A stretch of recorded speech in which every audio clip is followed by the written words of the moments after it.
नमस्कार, माझं नाव अमेय. मी तुमच्या सगळ्यांचं स्वागत करतो तुमच्या आवडत्या चॅनलमध्ये, ज्याचं नाव आहे स्टॉक मार्केट मेगा स्टोअर. मागच्या व्हिडिओमध्ये आपण शेअर बाजारामध्ये ट्रेडिंग कसं करायचं ह्याच्याबद्दल डिटेलमध्ये माहिती घेतली होती. तर त्या व्हिडिओची लिंक ह्या व्हिडिओच्या डिस्क्रिप्शनमध्ये दिलेली आहे. तर तुम्ही त्या लिंकवरती जाऊन तो व्हिडिओ नक्की पहा. म्हणजे ट्रेडिंग कसं करायचं, ट्रेड कसा घ्यायचा, कुठल्या गोष्टीवर अवलंबून असतो, हे सगळंची माहिती तुम्हाला डिटेलमध्ये मिळू शकेल. तर आजच्या व्हिडिओपासून मी म्हणलं तसं कंपनी अनालिसिस आपण कंटिन्यू करत आहोत. कंपन्यांची आपण माहिती डिटेलमध्ये घेत जाणार आहोत. तर आज जी मी कंपनी निवडली ती आय टी क्षेत्रातली एक छोटी कंपनी आहे, 3i इन्फोटेक लिमिटेड. मला एक रिक्वेस्ट आली होती की ह्या कंपनीबद्दल सुद्धा एखादा व्हिडिओ करा, त्याच्यामुळे आजच्या व्हिडिओमध्ये ही कंपनी निवडलेली आहे. तर आता आपण 3i इन्फोटेक ह्या कंपनीची माहिती घेऊया. तर आपण कशी कशी कंपनी अनालिसिसची माहिती घेतो ते इंट्रोडक्शन, स्वॉट अनालिसिस म्हणजे स्ट्रेंथ, विकनेस, अपॉर्च्युनिटी, थ्रेट ह्याचा अनालिसिस प्रत्येक कंपनीप्रमाणे आणि कालांतराने रिझल्ट वगैरे आले, न्यूज आली ह्याच्याप्रमाणे हा स्वॉट अनालिसिस बदलत असतो. तर त्याचा अनालिसिस, त्यानंतर parameters of stock, technicals, fundamentals आणि शेअर होल्डिंग पॅटर्न हे आपण बघणार आहोत. नीड टू नो हा सुद्धा एक महत्वाचा भाग आहे जो आपण कंपनीची माहिती घेण्याआधी बघूया. हा सगळ्या कंपन्यांसाठी लागू आहे. नीड टू नो म्हणजे काय, तर एखाद्या कंपनीचा शेअर कधी विकत घ्यायचा, तो किती वेळ ठेवायचा आणि तो कधी विकायचा ह्याची माहिती. आता when to buy, price low असल्यावरती, जसं आपण बाजारात जाऊन कुठली तरी वस्तू स्वस्तात घ्यायचं बघतो, तसंच शेअरच्या बाबतीत सुद्धा आहे. शेअरची किंमत जेव्हा खाली येते तेव्हा त्या शेअरच्या त्या कंपनीचा अनालिसिस करून चांगली कंपनी असेल आणि त्याची प्राइस खाली आली असेल, स्वस्तात मिळत असेल, तर तो शेअर घ्यायचा. होल्ड कधी करायचा, तर जेव्हा तुमचा काही इन्व्हेस्टमेंट प्लॅन जेवढा आहे, 1 महिना, 2 महिने, 3 महिने किंवा शॉर्ट टर्म ट्रेडिंगसाठी असेल तर, किंवा मीडियम टर्मसाठी 1 वर्षापर्यंत, किंवा लाँग टर्म असेल तर 3, 4, 5 वर्ष काय असेल ते. आणि जर तुम्हाला काही चांगली न्यूज आली आणि अजून मोठी रॅली होणार आहे असं कळत असेल, तर तेव्हा होल्ड करायचा. विकायचा कधी शेअर, जेव्हा तुमचं टार्गेट अचीव्ह होतं तेव्हा, किंवा जर तुमचा स्टॉप लॉस हिट झाला तर तो शेअर विकून टाकायचा. तर हे होतं नीड टू नो. आता आपण 3i इन्फोटेक कंपनीची डिटेलमध्ये माहिती घेऊया इंट्रोडक्शनच्या माध्यमातून. कंपनी आहे 3i इन्फोटेक लिमिटेड. ही पब्लिक लिमिटेड कंपनी आहे. शेअर मार्केटमध्ये ज्या कंपन्या लिस्ट होतात त्या सगळ्या कंपन्या पब्लिक लिमिटेड असतात. ज्या कंपन्या शेअर बाजारात लिस्टेड नसतात त्या कंपन्या प्रायव्हेट लिमिटेड असतात. ही कंपनी स्थापन कधी झाली, तर 1993 मध्ये, 1993 मध्ये ही कंपनी स्थापन झाली. 24+ इयर्सचा या कंपनीला एक्सपिरियन्स आहे आय टी सेक्टरमध्ये. ह्याचे एमडी आणि सीईओ आहेत थॉमसन ग्नॅनॅम. हे ह्याचे एमडी आणि सीईओ आहेत, key person. I T and technology services इंडस्ट्रीमधली ही कंपनी आहे. ह्याचा रेव्हेन्यू आहे 1121.75 करोड. हा कंपनीचा रेव्हेन्यू आहे, म्हणजे एवढा रेव्हेन्यू जनरेट करते. हेडक्वार्टर्स आहेत मुंबईला, त्याच्यामुळे इंडियन बेस्ड कंपनी आहे. Serves 50+ countries across the world, त्याच्यामुळे एमएनसी कंपनी आहे, ग्लोबल प्रेझेन्स आहे. 50पेक्षा जास्त देशांमध्ये या कंपनीचा प्रेझेन्स आहे. 30+ ऑफिसेस इन 15+ कंट्रीज, 15पेक्षा जास्त देशांमध्ये या कंपनीचे 30 ऑफिसेस आहेत. त्याच्या माध्यमातून ही कंपनी कार्यरत आहे. ISO सर्टिफाईड कंपनी आहे आणि याचे प्रोडक्ट्स, विविध प्रोडक्ट्स आहेत या कंपनीचे. आर्टिफिशियल इंटेलिजन्स म्हणजे AI, त्यानंतर ब्लॉकचेन, रोबोटिक प्रोसेस ऑटोमेशन म्हणजे RPA, low code development, internet of things म्हणजे IoT, क्लाउड कॉम्प्युटिंग आणि मशीन लर्निंग ML, हे सगळे या कंपनीचे डायव्हर्सिफाईड प्रोडक्ट्स आहेत. हा आहे स्वॉट diagram, strength, weakness, opportunity, threats इथे मी अगदी थोडक्यात सांगितलेले आहेत. आता आपण हे डिटेलमध्ये बघणार आहोत. तर आता पहिले आपण कंपनीच्या स्ट्रेंथ्स बघूया स्वॉट अनालिसिसमध्ये. Company with high TTM EPS growth, company with net profit, increasing profit margin quarter on quarter, growth in quarterly net profit with increasing profit margin year on year, increasing profit every quarter for the past 3 quarters, strong cash generating ability from core business, improving cash flow from operation for last 2 years, annual net profit improving for last 2 years, book value per share improving for last 2 years. म्हणजे काय, तर कंपनीची earning per share growth चांगली आहे. त्यानंतर book value, annual net profit, quarterly profit, त्यानंतर profit margin ह्या सगळ्यामध्ये वाढ होती आहे आणि कॅश जनरेटिंग ॲबिलिटी कंपनीकडे चांगली आहे. कॅश फ्लो वाढलेला आहे, म्हणजे चांगला इम्प्रूव्ह होतोय कंपनीचा. ह्या कंपनीच्या स्ट्रेंथ आहेत आणि ही कुठल्याही कंपनीसाठी ह्या सगळ्या गोष्टी चांगल्या असतात आणि तसंच 3i इन्फोटेकसाठी सुद्धा ही चांगली गोष्ट आहे. आता आपण पुढे जाऊया, विकनेसेस बघूया कंपनीचे. Big deal investor and SAST sales last month greater than 1% of total share. म्हणजे थोडक्यात काय, तर कंपनीच्या प्रमोटरने 1% जास्त स्टेक कंपनीमध्ये कमी केलेला आहे. हा एक विकनेस आहे कंपनीचा, ही कंपनीसाठी चांगली गोष्ट नाही आहे. Inefficient use of share holder funds, ROE return on equity declining for the last 2 years. Inefficient use of assets to generate profit, ROA return on asset declining for the last 2 years. Company with high debt, company with increasing debt, low Petros score, company with weak financials, declining net cash flow, company not able to generate net cash. म्हणजे स्ट्रेंथमध्ये आपण बघितलं होतं की cash flow वाढत होता, पण आता काही क्वार्टर पासून कॅश फ्लो कंपनीचा कमी होतोय, कंपनी इलिक्विड आहे. त्यानंतर कंपनीचे फायनान्शियल सध्या वीक आहेत आणि खूप जास्त कर्ज आहे कंपनीवरती. आणि मी म्हणलं तसं प्रमोटरनी 1% जास्त स्टेक कमी केलेला आहे आणि ROE return on equity and return on asset हे जे दोन महत्त्वाचे रेशो आहेत कंपनीचे फायनान्शियल्स, हे दोन्ही कमी होत आहेत. ही कंपनीसाठी चांगली गोष्ट नाही. आणि जेवढे स्ट्रेंथ आहेत कंपनीच्या तेवढ्याच प्रमाणात विकनेसेस पण आहेत. ही सुद्धा कुठल्याही कंपनीसाठी चांगली गोष्ट नाही. आयडियल सिच्युएशनमध्ये स्ट्रेंथ जास्त आणि विकनेस कमी अशी सिनेरिओ कंपनीसाठी चांगला मानला जातो. त्याच्यामुळे हे सुद्धा गोष्ट कंपनीसाठी चांगली नाही. आता आपण पुढे जाऊया, अपॉर्च्युनिटीज आणि थ्रेट्स आता आपण बघणार आहोत. Highest recovery from 52 week low आणि stock with low P less than or equal to 10. म्हणजे स्टॉकचा PE रेशो कमी आहे आणि 52 वीक लो पासून हायेस्ट रिकव्हरी आहे. त्याच्यामुळे ह्या 3i इन्फोटेक कंपनीसाठी अपॉर्च्युनिटी आहेत. आता थ्रेट्स काय आहेत, तर insider and SAST sales last week greater than 1% of total share and increasing trend in non core income. म्हणजे कोर बिझनेस सोडून जो इन्कम आहे तो वाढतोय कंपनीचा.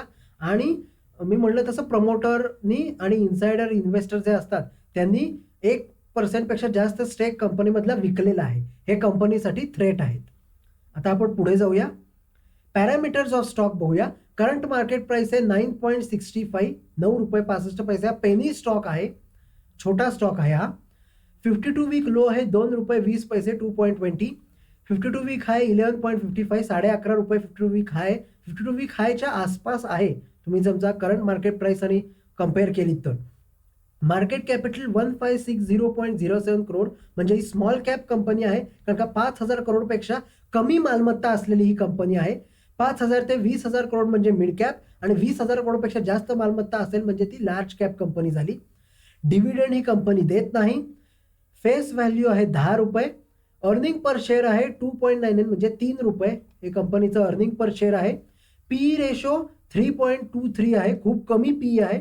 आणि इंडस्ट्री PE आहे 34.13, म्हणजे हा अंडर परफॉर्मिंग आणि हायली अंडर व्हॅल्यूड स्टॉक आहे. कारण का 3 आणि 34 म्हणजे जवळजवळ 10 पटपेक्षा कमी PE रेशो आहे कंपनीचा इंडस्ट्री PE बरोबर कम्पेअर केलं तर. त्याच्यामुळे खूप अंडर परफॉर्मिंग स्टॉक आहे. हे अति एवढं असणं सुद्धा चांगलं नाही कंपनीसाठी.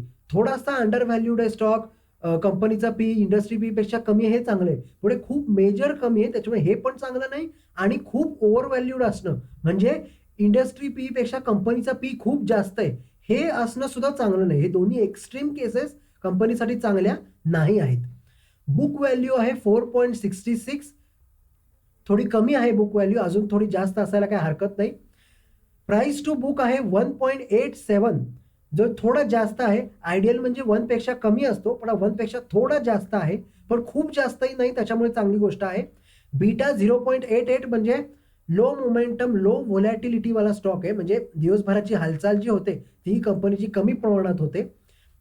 डिलिव्हरेबल्स आहे 61.44%, म्हणजे मेजॉरिटी लोक डिलिव्हरी घेतात आणि उरलेले जे 39% आहे 39%, ते लोक इंट्राडे किंवा ह्याच्यात ते शेअर्स ट्रेड होतात.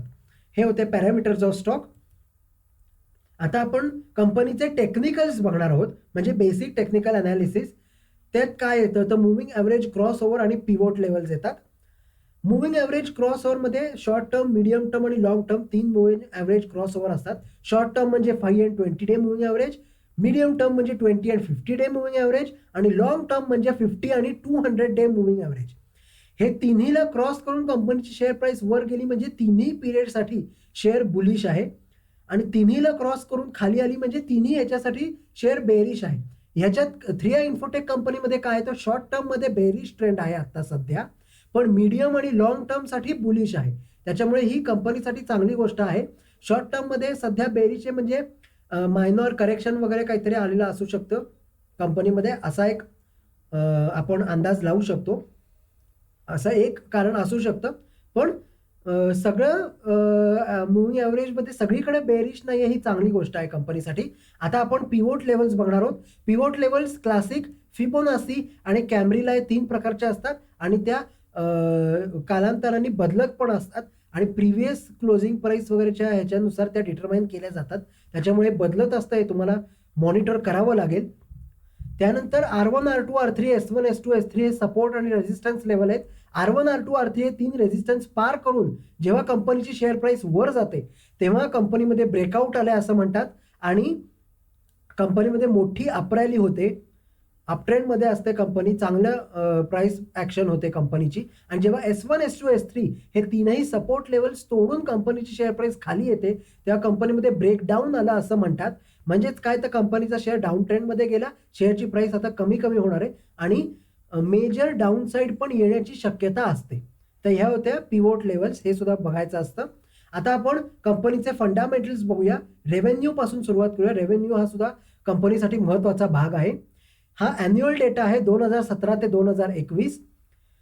तर 2017 मध्ये 1003, त्यानंतर 991, 1121, 1141 आणि 608. त्याच्यामुळे कमी जास्त रेव्हेन्यू झाला आहे. पण तुम्ही 2020 आणि 2021 बघितलात तर निम्म्यापेक्षा जास्त कमी आला रेव्हेन्यू. ह्या सगळा डेटा करोड रुपयामध्ये म्हणजे 1411 करोड, 1141 क्रोर्स आणि 608 करोड म्हणजे निम्म्यापेक्षा जास्त कमी, म्हणजे काहीतरी मेजर कंपनीमध्ये झालेलं आहे त्याच्यामुळे एवढा कमी आलेला आहे रेव्हेन्यू. तुम्हाला ते कारण फाइंड आउट करायला लागेल. एक पॅन्डेमिकचा असर, बिझनेस कमी असा असू शकतो, पण कंपनीचे फायनान्शियल्स पण तितके चांगले नाहीत. हाय डेटवाली कंपनी आहे तेही कारण असू शकतं. पण अजून काही मेजर झालं असेल तर तुम्हाला ते फाइंड आउट करावं लागेल. आता आपण पुढे जाऊया. इन्कम स्टेटमेंट बघूया कंपनीचं. हा सुद्धा फंडामेंटल्सचा महत्त्वाचा भाग आहे. 2017 ते 2021 ॲन्युअल डेटा आहे 5 वर्षाचा. सेल्स म्हटलं तर सेल्स आणि रेव्हेन्यूचे व्हॅल्यू सेमच आहेत. सेल्समधूनच रेव्हेन्यू जनरेट होतो. कमी जास्त झालाय आणि 2020च्या तुलनेत 2021 मध्ये निम्म्याहून जास्त कमी झालाय. काहीतरी मेजर झाला असावं. अदर इन्कम कंपनीचा बघूया आपण. 52, 19, 21, 19 आणि 23 म्हणजे 2017 मध्ये खूप जास्त होता अदर इन्कम. एवढा असणं पण चांगली गोष्ट नाही. 2018 मध्ये खूप कमी आला होता. त्यानंतर 2019-20 मध्ये साधारण 19 ते 21 करोड ह्या रेंजमध्ये होता. 23 करोड थोडासा वाढला 21 मध्ये. त्याच्यामुळे इन्क्रीजिंग नॉन कोर इन्कम जे आपण बघितलं होतं ते ह्याच्यामुळे 2020च्या तुलनेत 2021 मध्ये नॉन कोर इन्कम वाढलेला आहे, म्हणजे अदर इन्कम. आता आपण कंपनीचं नेट प्रॉफिट बघणार आहोत. 94, 71, 68, 68 आणि 391 म्हणजे बघा 94 करोड होतं 2017 मध्ये, थोडंसं कमी आलं 18 मध्ये 71. त्यानंतर 68 करोड कॉन्स्टंट होतं 2019 आणि 20 मध्ये 2 वर्षासाठी आणि त्यानंतर डायरेक्ट 391 करोड म्हणजे जवळजवळ 3 to 4 टाइम्स नेट प्रॉफिट वाढलेले, म्हणजे काहीतरी मेजर झालेले. रेव्हेन्यू कमी झालाय, सेल्स कमी झाले तर प्रॉफिट वाढले. हे तुम्हाला काहीतरी कारण अजून फाइंड आउट करायला लागेल कंपनीबद्दल, अजून ॲडिशनल रिसर्च करून. काहीतरी मेजर नक्की झाले, नाही तर एवढं चेंजेस प्रॉफिटमध्ये होत नाहीत. आणि मी 3च कॅटेगरी आता सांगितल्या आहेत, पण बाकीच्या कॅटेगरी तुम्हाला अशाच ॲनालाइज करायच्या आहेत. सगळ्या कॅटेगरी ॲनालाइज करणं गरजेचं आहे. फक्त मी सांगतो तेवढ्याच कॅटेगरी ॲनालाइज करून कंपनी ॲनालिसिस होत नाही. पुढे जाऊया आपण. बॅलन्स शीट हा सुद्धा महत्त्वाचा पार्ट आहे फंडामेंटल्सचा. ॲन्युअल डेटा आहे 2017 ते 2021. आता आपण इथे share capital, reserve surplus, current liabilities आणि करंट ॲसेट्स हे कम्पेअर करणार आहोत.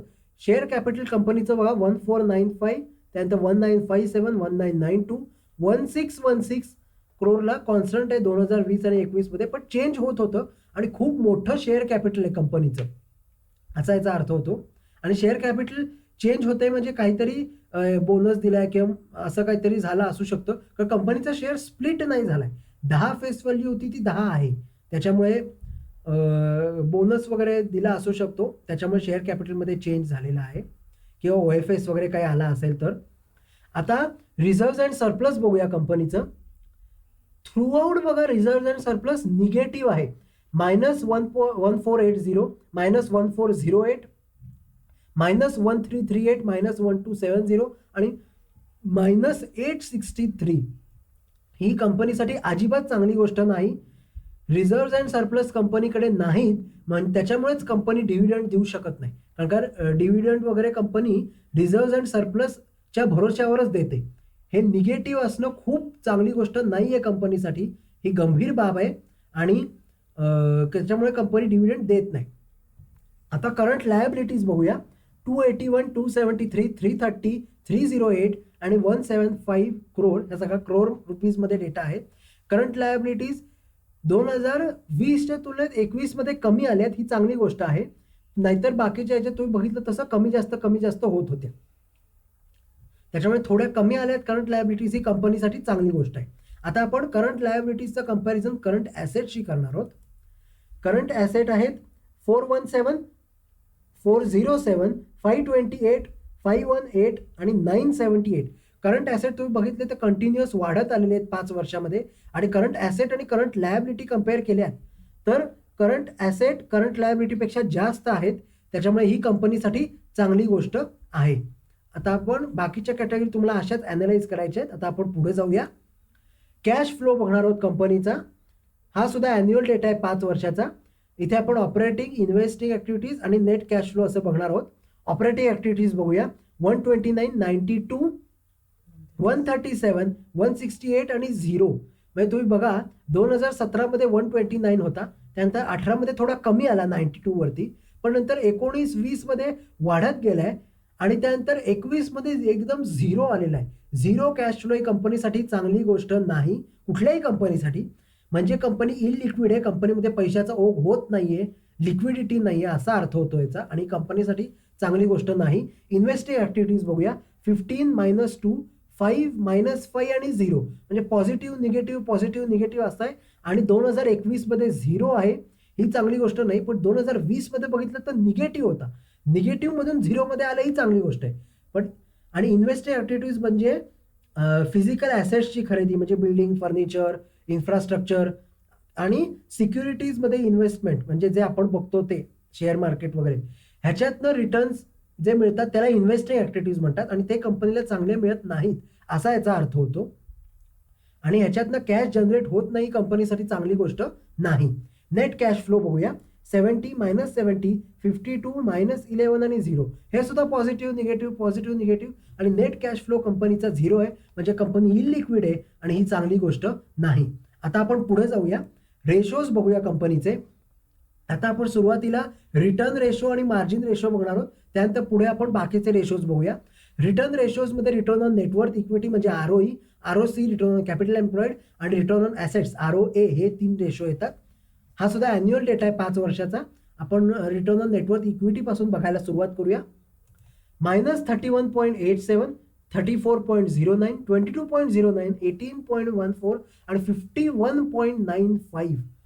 म्हणजे तुम्ही बघा 2017 मध्ये निगेटिव्ह होता आणि त्यानंतर पॉझिटिव्ह मध्ये येऊन कमी झाला होता तो 2018, 19, 20 मध्ये, आणि 2020 आणि 21 केलं तर जवळजवळ 3 टाइम्स वाढलेला आहे रिटर्न ऑन नेटवर्थ इक्विटी.